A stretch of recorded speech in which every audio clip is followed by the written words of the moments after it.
community of young individuals in Ghana and beyond who are making it on their own, who have started their own businesses and are sharing with the world that it's possible to have a dream and it's possible to achieve that dream. Now let me ask you, what do you think a clinical psychologist and an automobile expert have in common? Let's find out as we meet today's guest on Young Entrepreneurs Speak. His name is Benjamin Elegba, and he is the CEO and owner of Pepe Wheels Auto. Let's go meet Benji.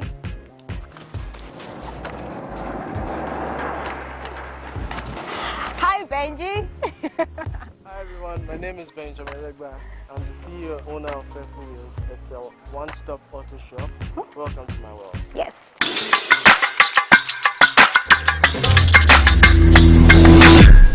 How did Pepe Wheels come about? I've always had an interest for cars right from my childhood. I can remember as far young as maybe when I was 7.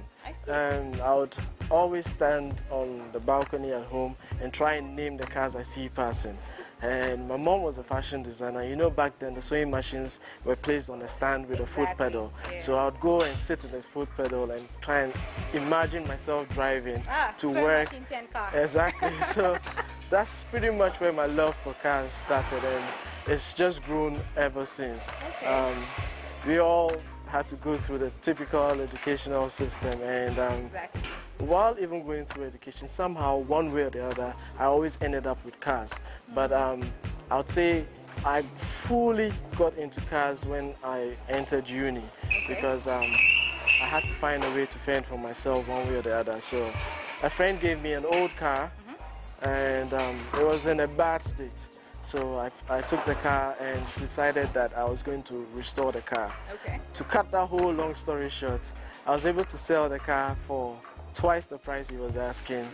And he gave me another one, and we kept moving on, and until finally I found myself here. But on paper, like Nefa said earlier, I'm a clinical psychologist, but my passion has always been for cars. Yeah. And I think it's easier when you have to wake up in the morning to go follow your passion than to actually follow just a profession. Yeah, I totally agree. So let's hop on over to the other side.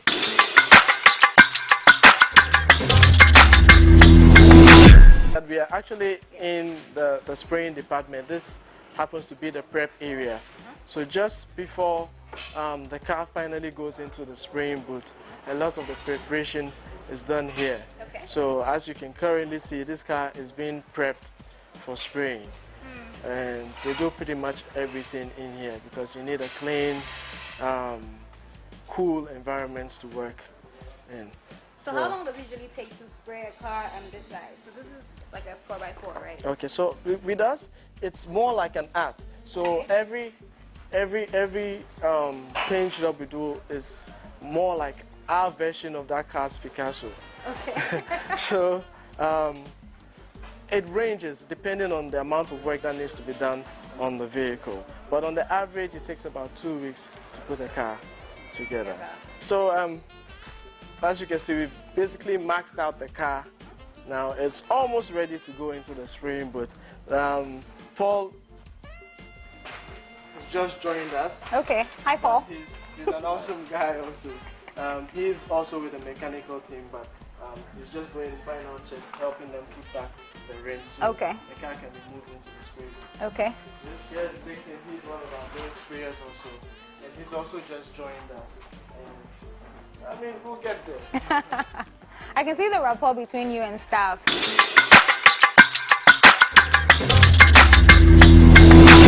So we're moving now to the spraying booth. Okay.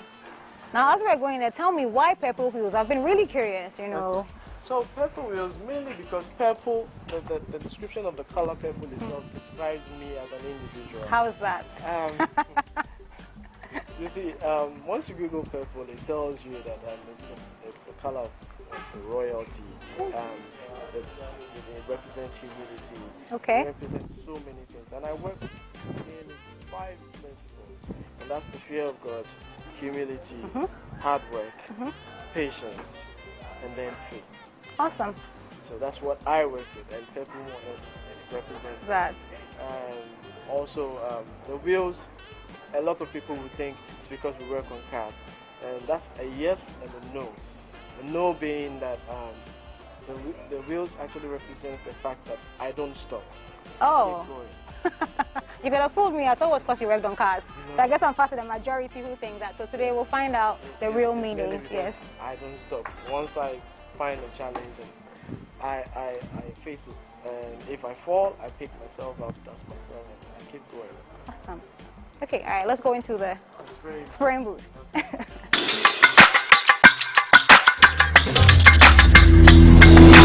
So this is basically the spraying booth. And it's supposed to be an airtight environment where the cars are sprayed. And what actually happens is it's equipped with an extractor. So while you're spraying, all the excess spray is blown out.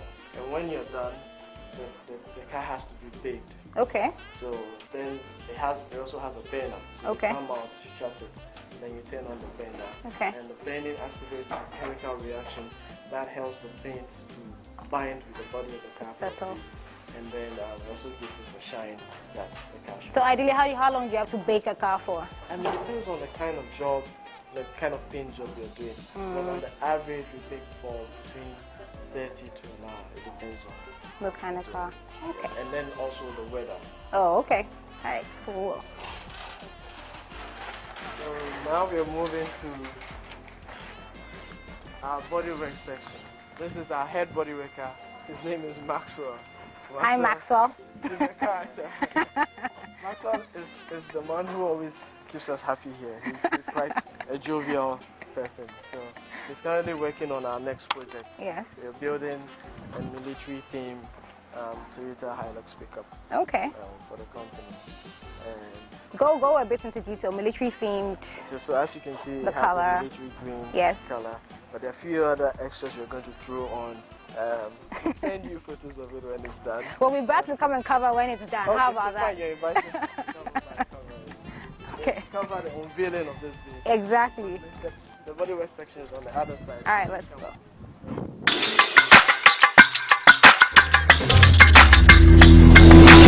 What I would like to know is, people don't start their businesses for certain reasons, okay? It could be lack of capital. For some, I know it's the fear of the unknown. Can I do this? I have a regular job. If I quit it, I don't have a monthly salary that's coming in. Did that happen to you? And how did you start this? Okay, I'd say I started this business more as a hobby that I was doing for friends and family. So normally friends and family will call and say, hey, my mechanic is killing me. I've had this problem for God knows how long. I've been taking my car to the mechanic and still they haven't been able to find a solution to the problem. Sure. So give me the car.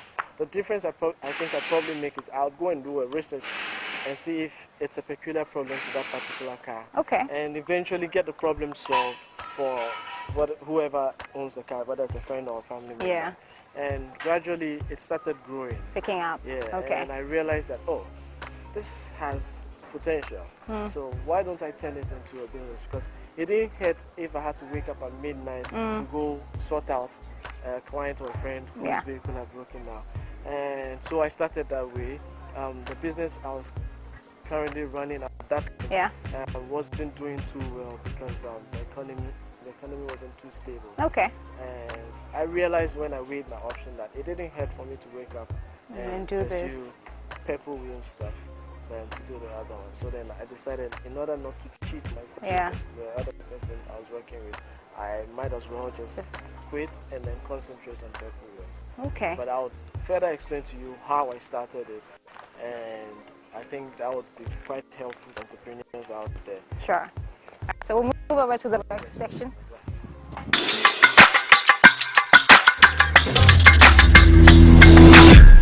We are at the bodywear section, and just like I said again, Maxwell has left to the other side, and he's quickly come here, so he covered here too.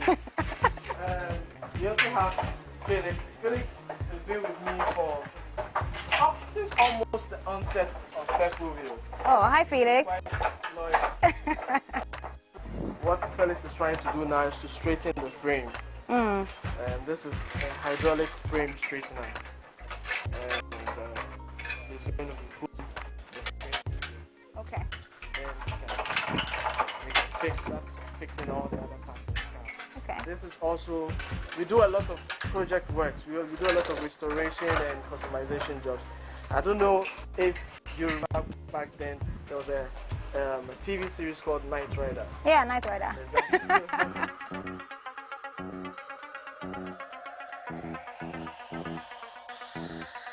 We are actually building a Knight Rider replica. I see. This is a 1970 Pontiac Firebird, same car as a Knight Rider car, and we're building our version of the Knight Rider car. Let's move now to the admin section. So we Okay. meet the ladies who more or less take care of us.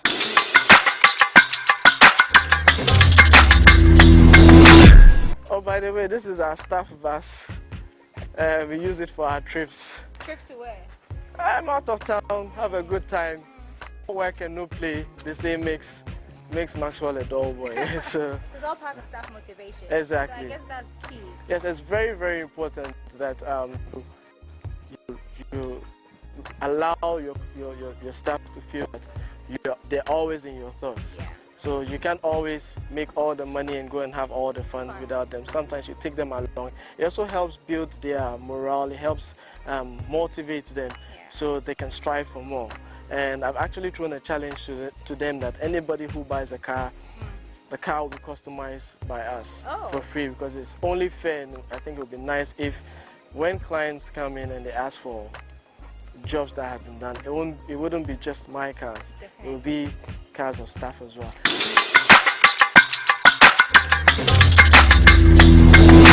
This is basically our admin team. Yes. We also have one more person who's joining us, but he's not here at the moment. He's Indian. Okay. And he's going to be managing the shop. Great. What goes on in admin? I see her counting loads of money. I hope the IRS and the battery won't be on our next scene. But basically, yes, they handle money, they handle clients, so they do all the updates, the meet and greet, preparing of invoicing, and all that. So we can't have all men in here. Definitely not. So gender balance. To our three ladies over here. But I actually look forward to the day where I'll see a female, you know. We actually used to have a female sprayer, but yes. I think she got overwhelmed by the fact that there were more men than her. Aww. So she left. I'll come and do internship.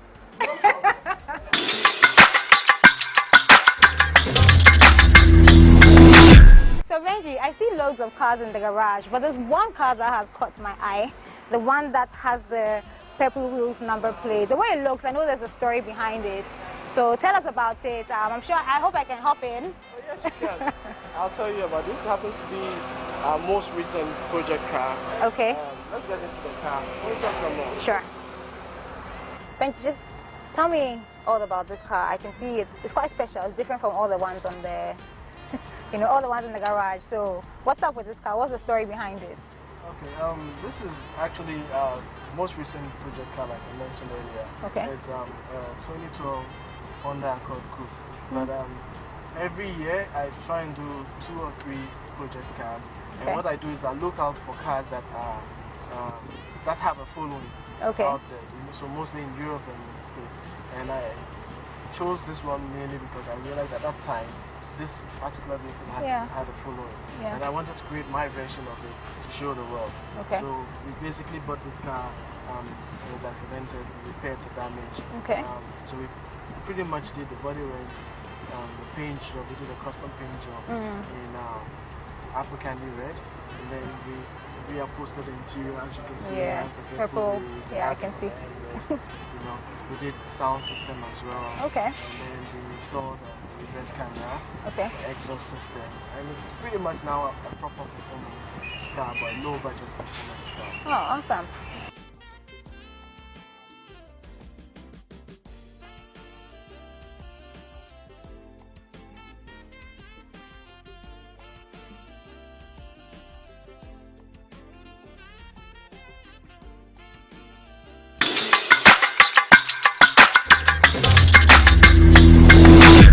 when I was in your office, whilst we were having a discussion, I saw on your TV screen just video after video after video. So I guess that's how you also learn. That's how you also update yourself, which is quite important for people who want to be entrepreneurs.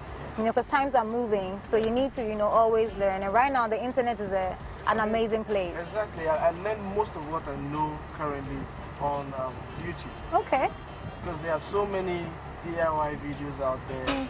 I mean, think about any problem in the world. I'm sure you're not the only person who has experienced that Definitely problem. not. Somebody else might have taken the time to show the world how to solve that problem. Yeah. It's just a matter of you doing due diligence, taking time to research, Yeah. to look for solutions to the problem.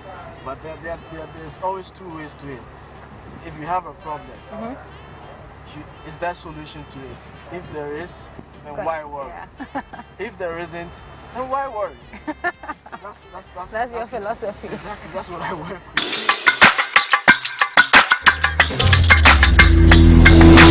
There are various reasons why people don't want to start their own businesses. So in your case, did you already have a starting capital per se to do this? Okay, I'll tell you about how I started. I already gave you a brief idea that I basically started off with friends and family. Yes.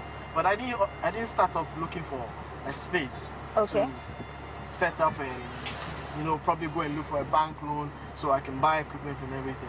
Most entrepreneurs think that's the way to go. Yeah. But to be honest, I don't think it is. You need to try and grow your business organically. Awesome. So what I did, I'll share my story. Okay. Was I looked for, when I realized that there was a niche and there was the need for a service like what I was already offering, I decided that, okay, I was going to look for the best Toyota guy, Okay. the best Honda guy, the best Nissan guy, the best Kia and Hyundai guy. So I went to meet this guy, sat with him and said, hey, look, I intend to bring you more business. Okay. I already have knowledge when it comes to cars and whatnot. But once I bring you business, you can only charge me what you normally charge the client. Yes. But because I am bringing it to you and it's going to be frequent, you have to give me some sort of a bonus or a discount. Definitely. And most of them agreed to it. Now, what would happen is I'll call the client and say, the car is due for service. So our client will call me and say, I have this problem, can you come and get it sorted out? I'll pick up the car, take it to my guy, sit with him, work with him if I can. We get the problem fixed. I take it back, clean the car, take the car back to the client, and then give him his bill. Mind you, the bill is coming at 100% to the client Okay. from the mechanic, and it's the standard bill. Okay. But ideally, I'll probably be paying about 80% to the mechanic himself. Okay.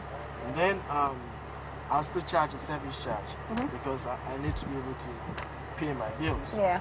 And clients understand it because I'm giving them the convenience of they sitting at work and concentrating on their job, and I take the trouble to pick their car, definitely. make sure it's done, bring it back looking more much better than It was.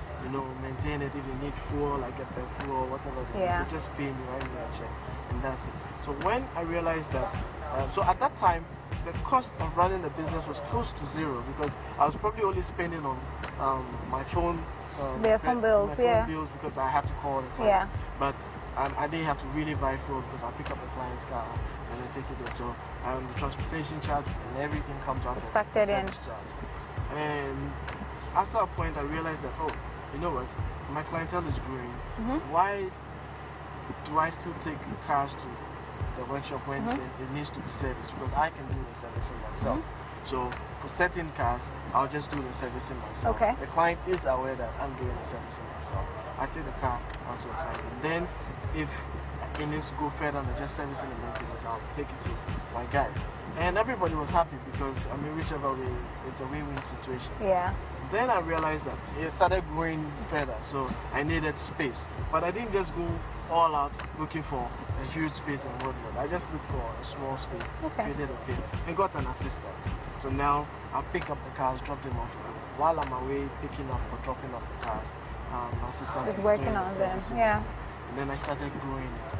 And at the point I had to weigh my options and see, okay, there are 3 different arms to the business. At that time, it wasn't 4. So we had the mechanical side, we had body works, we had spray.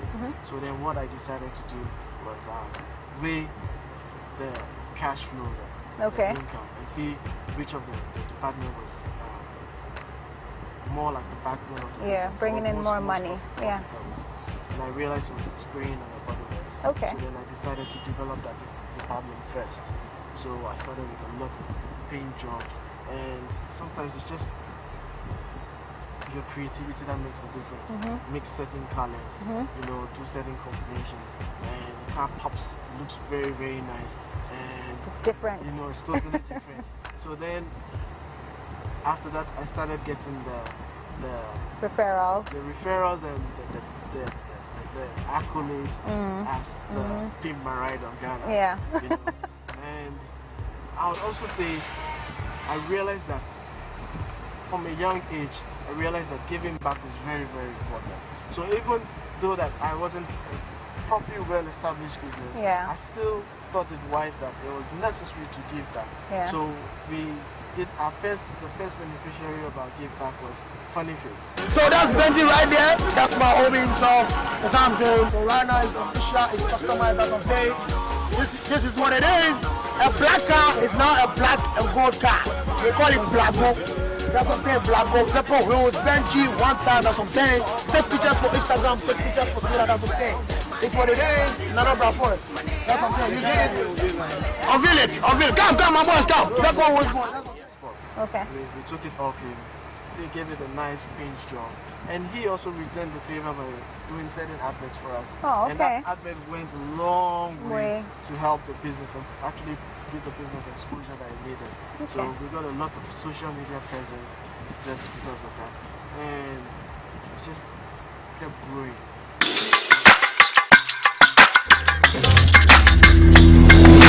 I watch social media. I see your YouTube channels of giving back, you know, I see the comments you get from clients, and your work is speaking for itself. Yes. So I'm hopeful that young entrepreneurs out there who are watching you will also know that Benji's been able to do this, a young person just like myself, and then I'm sure I can also do it. Just stick with the principles that you've mentioned, and it will go a long way. Yes, and don't run away from the challenges, because that's what you need for growth. You need to go through the phases of the business. You need to organically grow the business. But if you intend to look for shortcuts out of whatever challenges you find, the growth of your business will just be as short as a shortcut. Exactly. So go through the phases. Don't ask yourself, why me? I mean, if not you, then who? Go through it, experience it. It will help you grow and help the business grow as well. And be proud of your business. Be ready to put a name on whatever you do. They are doing. Okay. Alrighty. Thank you so much, Benji. I see business is coming in. I don't want us to hold up your clients anymore, so you take me on a little spin in your flagship car.